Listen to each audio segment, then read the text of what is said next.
Hello everyone, मैं book reading start करने वाले हूँ। Okay, all are ready? नमस्ते मैम। आज का टॉपिक है अहंकार और विनम्रता। अपने अहंकार को निकाल फेंकें, विनम्र बनने का ढोंग ना करें, विनम्र बने। मनुष्य को अहंकार का हम क्यों होता है? अहंकार मनुष्य के सबसे आम दोषों में से एक है। हर मनुष्य में कुछ न कुछ अहंकार या अहम रहता ही है। यदि वे तुरंत नियंत्रित न किए जाएं, तो वे काफी खतरनाक हो सकते हैं। विनम्रता के बगैर कोई आध्यात्मिक यात्रा शुरू नहीं होती। मनुष्य के जीवन में किसी न किसी पड़ाव पर अहंकार लागू पड़ता है, पर लोगों के धन को लेकर अहंकार आता है, तो कुछ में उनके सुंदर शरीर, अपनी प्रतिभा इत्यादि को लेकर। पर आश्चर्य की बात यह है कि अधिकतर लोगों में यह तय होता है कि जब उनमें गौरव करने जैसी कोई चीज नहीं होती, यह आरक्षितता तथा मानसिक ग्रंथियों के कारण होता है। ऐसे लोग अपने बनाए झूठे चित्र को सुरक्षित करने के लिए दीवारें खड़ी करते हैं। वे सच्चे नहीं होते तथा सत्य के मार्ग से दूर जा रहे होते हैं। आज की दुनिया में व्यक्ति के पतन का सबसे बड़ा कारण अहंकार है, क्योंकि सभी को यह लगता है कि वे जो कर रहे हैं वही सही है। लोग यदि इस अहंकार का नियंत्रण ना रखें, तो उनके फैसले गलत हो जाएंगे, क्योंकि वे सच्ची समझदारी का अनुभव करने में सक्षम नहीं होंगे। भले ही एक आम इंसान का इस सांसारिक दुनिया में कोई रुतबा ना हो, पर यदि यह विनम्र है, तो भौतिक सफलता वाले एक अहंकारी व्यक्ति की तुलना में जीवात्मा जगत में उसका सम्मान होगा। एक विनम्र व्यक्ति अच्छे लोगों को आकर्षित करता है, ना कि चापलूसों को। लोग उसके पास सही सलाह पाने के लिए आते हैं, पर जो लोग अहंकारी होते हैं, वो हमेशा अकेले रह जाते हैं। वे अपने आसपास के लोगों के प्रति सशंकित रहते हैं और कभी सच्चे अर्थ में लोग उन्हें पसंद नहीं करते। लोगों में अहंकार आने का दूसरा कारण यह होता है कि वे सांसारिक प्रसिद्धि और सफलता चाहते हैं। कभी कभी समान प्रतिभा वाले लोग असफलता के अलग अलग स्तरों पर होते हैं। यह उनकी परीक्षा, प्रशिक्षण तथा कर्म पर निर्भर करता है। सफलता और असफलता दोनों ही एक परीक्षा के बराबर होती है, ताकि आप एक दोनों का सामना कैसे करते हैं, इसकी परख हो सके। सफलता तथा असफलता से कोई बड़ा या छोटा नहीं होता। यदि सही दृष्टिकोण से देखा जाए, तो असफलता एक तरह का आशीर्वाद होता है, क्योंकि वह आपके अहंकार को नष्ट कर देती है और आपको विनम्रता का पाठ सिखाती है। इसके अलावा कई बार सफलता उस समय आपके लिए अच्छी नहीं हो सकती। जब आप विनम्र होते हैं, आप अपनी सफलता को अच्छी तरह से संभाल सकते हैं। इसलिए जब आपको किसी लक्ष्य की प्राप्ति हो जाए, तो अपने मन में अहंकार को जड़ ना जमाने दें। इसके बजाय आप ये सोचें कि आपकी मदद एक उच्च शक्ति द्वारा की गई है। इस सच्चाई से अवगत रहें कि जब आप किसी बड़े कार्य को पूरा करते हैं, तो हमेशा कुछ लोग आपका साथ पाने के लिए आपको अनावश्यक रूप से महत्व देने लगेंगे। याद रखें कि जब आपको सफलता प्रदान की जाती है, तो वह आपके लिए एक परीक्षा होती है। कभी कभी बगैर अधिक प्रयास के जल्दी मिल जाने वाली सफलता से आप स्वयं को अजेय समझ बैठते हैं। जल्दी मिल जाने वाली सफलता की एक तरह की परीक्षा होती है। इससे अहंकार की भावना नहीं आनी चाहिए। इसलिए सफलता की सीढ़ियां चढ़ने के लिए धीरे धीरे निरंतर कदम बढ़ाने चाहिए। सच्ची सफलता आध्यात्मिक सफलता होती है, ना कि भौतिक सफलता। भले ही आप पृथ्वी की भौतिकवादी दुनिया में रहते हैं, पर आध्यात्मिक रूप से विकसित होने पर विचार रखें। इसलिए सांसारिक सफलता मिलने के बाद भी आपका ध्यान आध्यात्मिक रूप से ऊंचा उठने में लगा होना चाहिए। और आपको अपनी सांसारिक सफलता का उपयोग मानवता की भलाई के लिए करना चाहिए।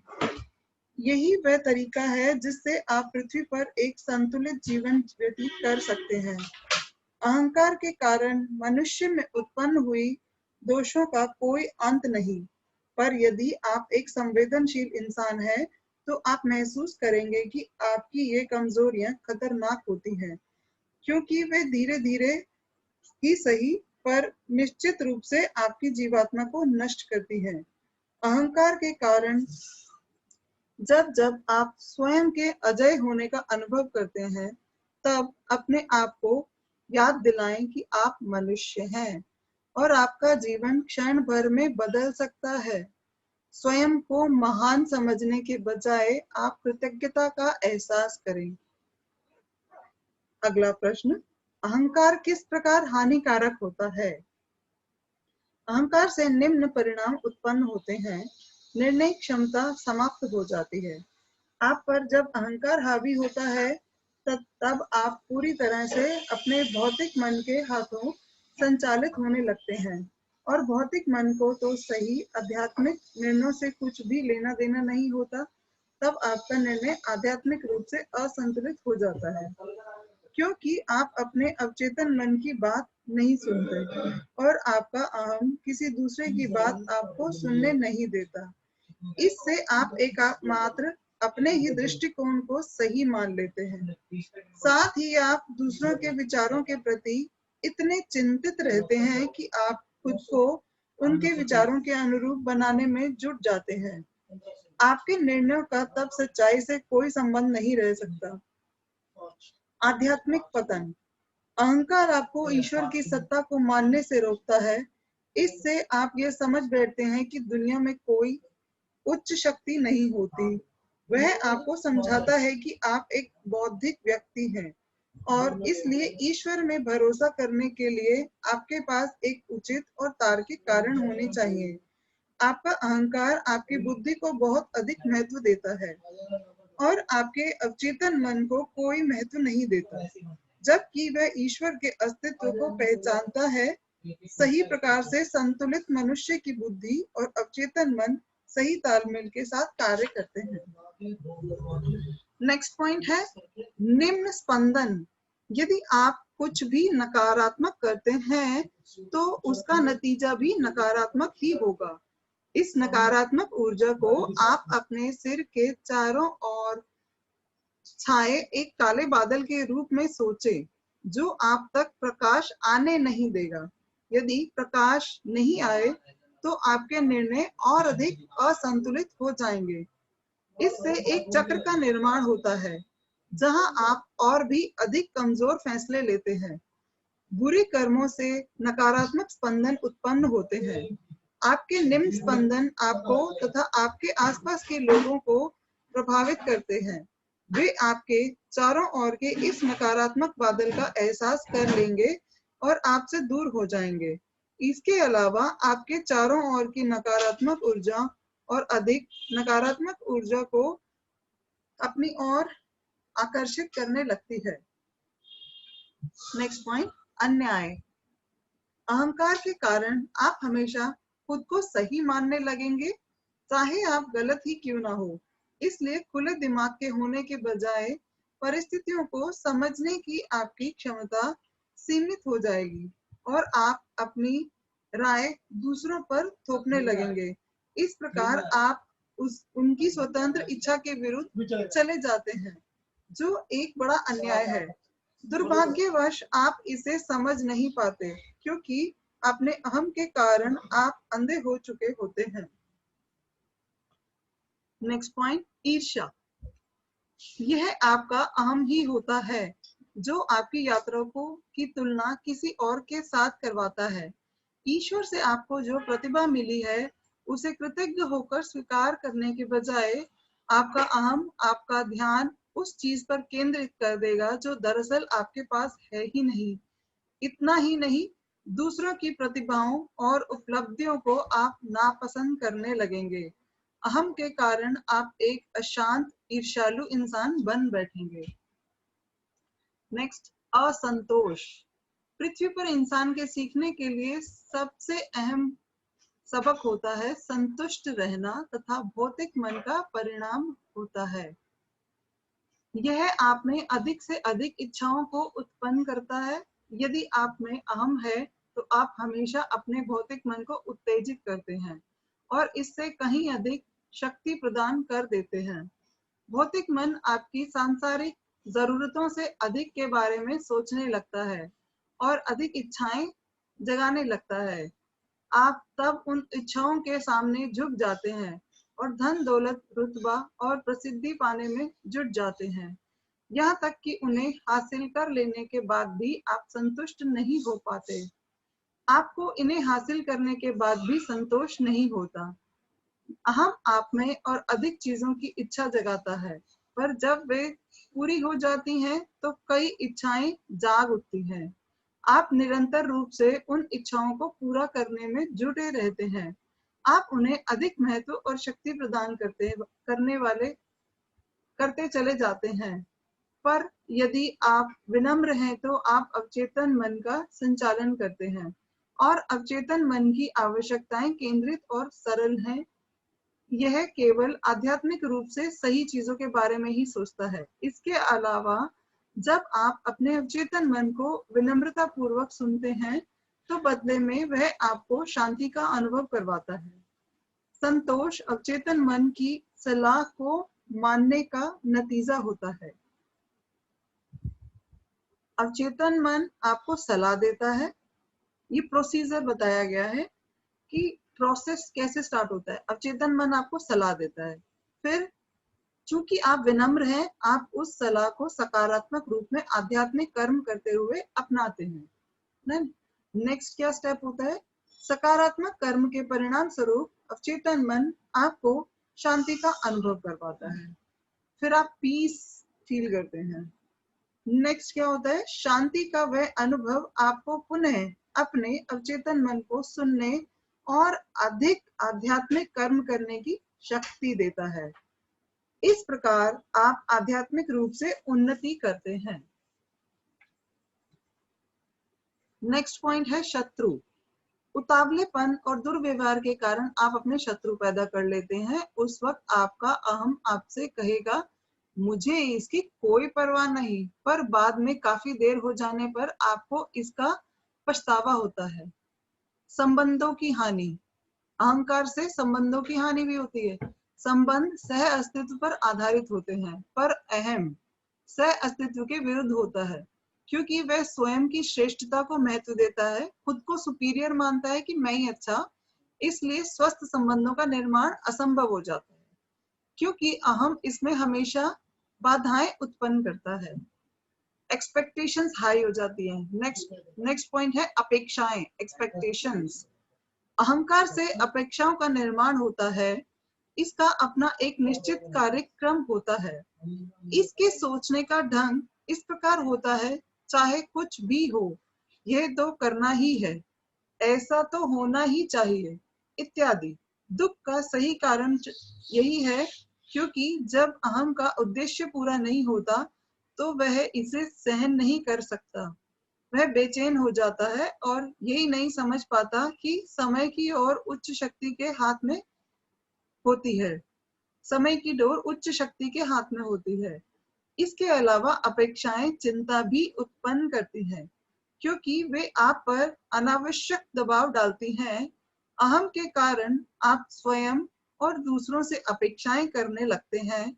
वह अन्य व्यक्तियों की झूठी अपेक्षाओं पर जीने की गलत आवश्यकताओं को उत्पन्न करता है। अपेक्षाएं पालने का प्रयास ना करें, बल्कि हमेशा अपनी उम्मीद कायम रखें।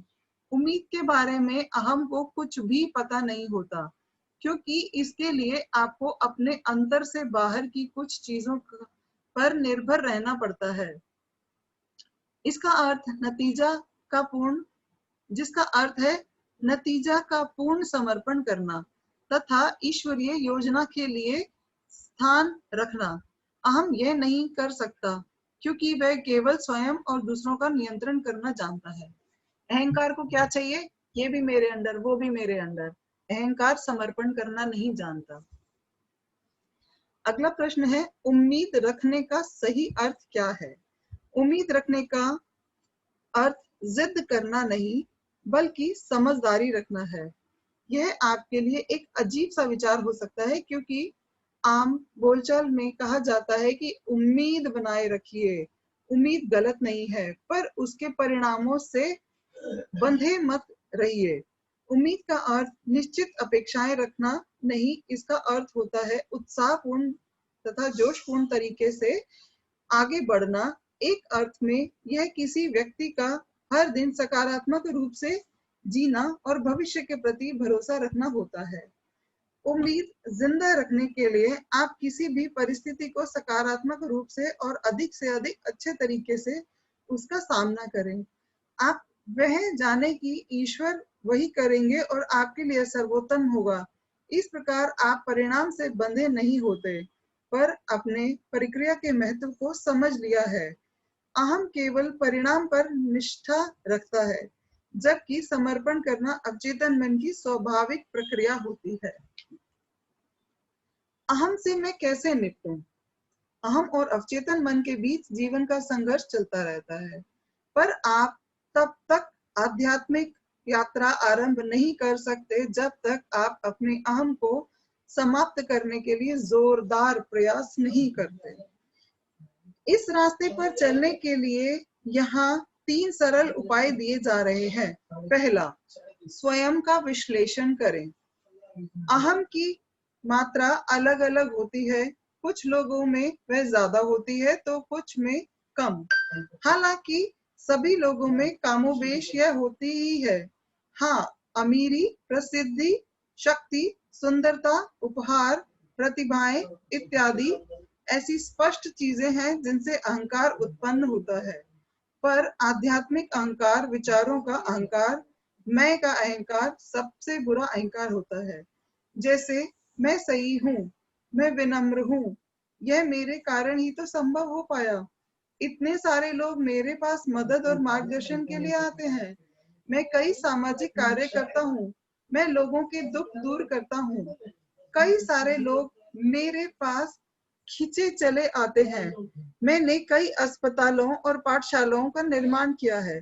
मैं अत्यंत धार्मिक प्रवृत्तियों वाला इंसान हूँ। मुझे पता है, मुझे बहुत सारी सफलताएं मिली हैं। मैं अपना काम, नौकरी, व्यवसाय कुशलतापूर्वक करता हूँ। जिस क्षण मैं का एहसास होता है, वही अहम का संकेत होता है, और वही आपके आध्यात्मिक पतन का पहला चरण होता है। आपको सभी सफलताएं, प्रतिभाएं इत्यादि ईश्वर की ओर से मिलती हैं। हम उनके साधन हैं, और उन्होंने हमें ये सारे उपहार लोगों के साथ बांटने तथा दूसरों की सेवाओं के लिए ही दिए हैं। हमें ईश्वर का आभार मानना चाहिए और उन्हें धन्यवाद देना चाहिए। उन्होंने हमें जो दिया है उसे हम विनम्रता पूर्वक स्वीकार करें और कभी यह ना सोचें मैंने यह किया। आप अब अपने आप का विश्लेषण करें और इस सच्चाई को स्वीकार करें कि आप एक अहंकारी व्यक्ति हैं। कभी कभी जब आप इसे सही तरह से सोचते हैं तो आपको अपने अहंकार पर हंसी आएगी। ईश्वर से विनती करें और उनसे मार्गदर्शन करने को कहें। आप अहंकारी हैं और सच्चे अर्थ में बदलना चाहते हैं। इसका एहसास करना और इसे स्वीकार करना सबसे कठिन पायदान होता है। आध्यात्मिक मार्ग पर चलना कठिन होता है, क्योंकि इसके लिए परिवर्तन की आवश्यकता होती है। अहम को यह पता होता है कि अंततः उसे हटाना ही होगा, और वह यही तो नहीं चाहता, इसलिए यह आपको बदलने से रोकता है। इसलिए आपका संकल्प आपके अहम से कहीं अधिक शक्तिशाली होना चाहिए। जो आप संकल्प लेते हैं कि मुझे अहम से ऊपर उठना है, तो वो बहुत स्ट्रांग होना चाहिए, आपकी विल पावर बहुत स्ट्रांग होना चाहिए उसके लिए। नेक्स्ट पॉइंट, अपने अहंकार पर नियंत्रण रखें। याद रखें कि अहम आपके विचारों में होता है। जब आप कुछ अच्छे काम करते हैं या कुछ उपलब्ध करते हैं तो उसमें एक अहंकार की भावना उत्पन्न हो सकती है, लेकिन आप अपनी सोच और व्यवहार में अहंकार को जगह ना दें। अपने मन को किसी दूसरी ओर केंद्रित कर अहंकार से दूर ले जाएं। शुरुआत में आपको अपने आप पर नियंत्रण करना मुश्किल जान पड़ेगा, उसी तरह जैसे अपनी किसी बुरी आदत को छोड़ना कठिन जान पड़ता है। आपका भौतिक मन इस बुरी आदत का इतना आदी हो जाता है कि आप सोचना शुरू कर देते हैं कि आपका काम उसके बिना नहीं चलेगा। धीरे धीरे ये विचार कम होने लगेंगे और जल्द ही गायब हो जाएंगे। दबाव बना रहेगा, पर आपके हार ना मानने की ही तो परीक्षा होगी। भले ही आप शुरुआत में असफल हो जाएं, पर गुस्सा ना करें या नकारात्मक ना बने। इसके बजाय आप विनम्र बनकर यह समझें कि शुरुआत में आपको असफलता मिल सकती है। धैर्य रखें और पुनः प्रयास करें। मुख्य बात यह है कि सफलता मिलने तक आप ईमानदारी पूर्वक प्रयास करते रहें। यदि आप दृढ़ रूप से आगे बढ़ रहे हैं और सकारात्मक हैं, तो आपको सफलता अवश्य मिलेगी। आप ध्यान देंगे कि चीजें आसान और स्पष्ट होती चली जाती हैं और आप सही मार्ग पर आगे बढ़ना शुरू कर देंगे। सबसे अहम होता है अपने आप पर नियंत्रण बनाए रखना। नेक्स्ट पॉइंट है, अहंकार भरे विचारों को अपने मन से हटाकर विनम्रता भरे विचारों को वहां स्थान दें। अपने अस्पष्ट विचारों अथवा भावनाओं को लिख दें ताकि उन्हें स्पष्ट किया जा सके और सही विचारों और सही समझ से बदला जा सके। इस तरीके से वह छोटा सा अहंकारी विचार एक बड़े अहंकार में विकसित नहीं हो पाएगा। हालांकि समय समय पर अहम की भावना तब भी आती रहेगी, पर आप अपने मन को नियंत्रित करना सीख जाएंगे। अपना प्रयास लगातार जारी रखेंगे। नेक्स्ट प्रश्न, क्या मनुष्य में अहंकार जन्म से ही होता है या समय के साथ ग्रहण किया जाता है? मनुष्य के पास भौतिक मन होता है, जिसका अर्थ है कि पृथ्वी पर उसके संपूर्ण रूप से अहंकारी होने की काफी संभावना रहती है। कुछ लोगों में दूसरे के मुकाबले कम अहंकार होता है और कुछ में अधिक। ऐसा इसलिए होता है क्योंकि कुछ आत्माओं ने अपने पूर्व जन्म में अपने अहम पर विजय पाने का प्रयास किया होता है और अब वे विनम्र है, जबकि दूसरे विनम्रता के गुण को ग्रहण करने में असफल रहे होते हैं और वे अहम को मिटाने के उद्देश्य से फिर पुनर्जन्म लेकर पृथ्वी पर आते हैं। दुर्भाग्यवश पृथ्वी पर अहम को और बढ़ावा मिलता है, जिससे और अधिक दुर्गुण उत्पन्न हो जाते हैं। 20 minutes has done.